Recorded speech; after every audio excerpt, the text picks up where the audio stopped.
important. When the lodges of speculative, as opposed to operative Freemasonry, were founded in the 17th and 18th centuries, this knowledge was transformed into the symbolism which today forms the basis of Masonic ritual. With the persecution of alternative spiritual beliefs in medieval Christian Europe, the guardians of this ancient wisdom went underground, forming secret societies to preserve their pagan ideals, and these societies became the mysteries.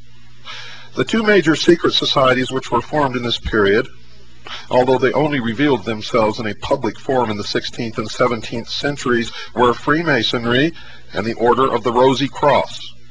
While the Order of the Rosy Cross, or the Rosicrucians, is still a secret society which has received little publicity in modern times, considerable public attention has been drawn to Freemasonry recently. Oh my. The Masons regarded geometry as the most important of the arts and sciences. According to their beliefs, geometry had been taught by a pre-flood patriarch called Lamech, who had 3 sons. One invented geometry, another was the first Mason, and the third was a blacksmith who was the first human to work with precious metals. In common with Noah, Lamech was warned of an impending flood caused by the wickedness of humanity and the interference of the fallen angels in world affairs. Lamech and his sons decided to preserve their knowledge in 2 stone pillars so that future generations would discover it. The Masons believe that one of these pillars was discovered by the Greek god Hermes, also known to the Greeks as Hermes Trismegistus, or thrice greatest, and to the ancient Egyptians as the ibis-headed scribe of the gods Thoth, pronounced Tehuti.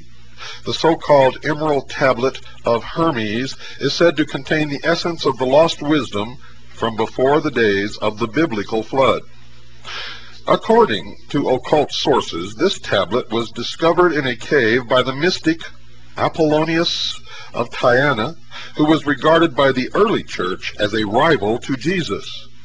The first published version of the Emerald Tablet dates from an Arabic source of the 8th century A.D., and it was not translated into Latin in Europe until the 13th century.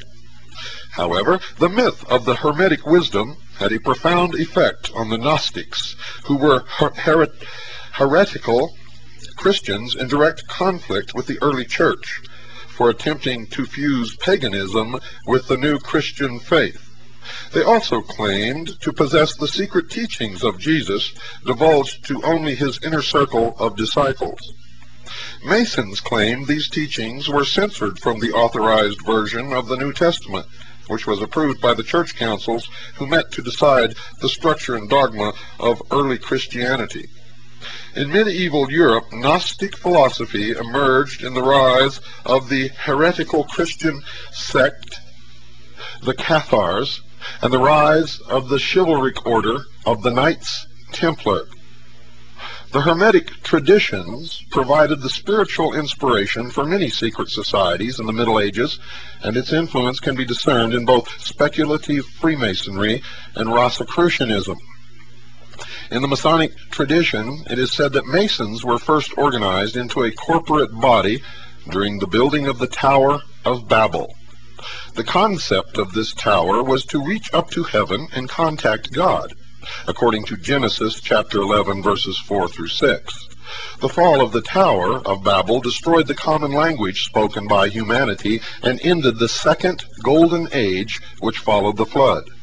The architecture of the tower was King Nimrod of Babylon, who was a Mason. According to popular belief, the Hebrews received their knowledge of masonry from the Babylonians and introduced it to Egypt when they were taken into slavery. In Egypt, this knowledge was influenced by the mysteries and the occult traditions of the pyramid builders who were versed in the techniques of sacred geometry. The key to the pagan origins of Freemasonry lies in the semi-mythical story of the construction of King Solomon's Temple in Jerusalem. This building was regarded as the repository of ancient occult wisdom and symbolism by both the Freemasons and the Knights Templar. To build the temple, Solomon imported masons, artists, and craftsmen from neighboring countries. Specifically, he sent a message to the king of Tyre, asking if he could hire the services of the king's master builder, Hiram Abiff, who was skilled in geometry.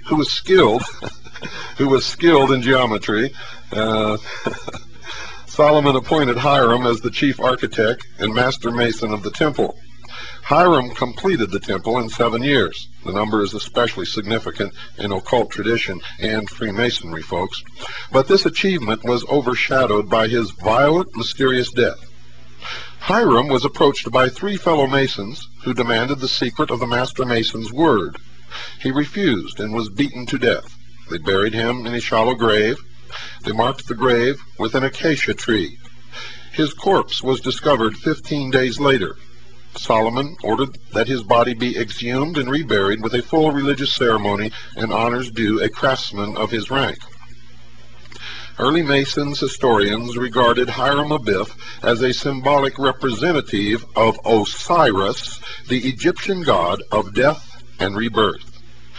In the 3rd degree of Freemasonry, the candidate representing Hiram Abiff is raised from the dead by a special Masonic handshake known as the grip of the lion's paw, or the lion's grip. In both Masonic and Egyptian mysteries, the resurrected god is buried on a hill in a tomb marked by a tree. In Royal Ark Masonry, the candidate for initiation is informed that the sacred name of God is really Jabulan. This name has been deciphered as a coded reference to the 2 major gods of the Middle Eastern fertility cultus, Osiris and Baal, combined with the Hebrew tribal god, Jehovah. In Masonry, God is also signified as the great architect of the universe, signifying the importance of sacred geometry, and also indicating that he creates nothing, but designs and builds from that which has already been created. The political aspirations of Freemasonry, revealed in their influence on the revolutionary movements and proto-socialism of 18th and 19th century Europe, can be traced back to the myth of the Golden Age during the reign of Osiris and Isis, and before the flood to the Babylonian and Hebrew myths of creation.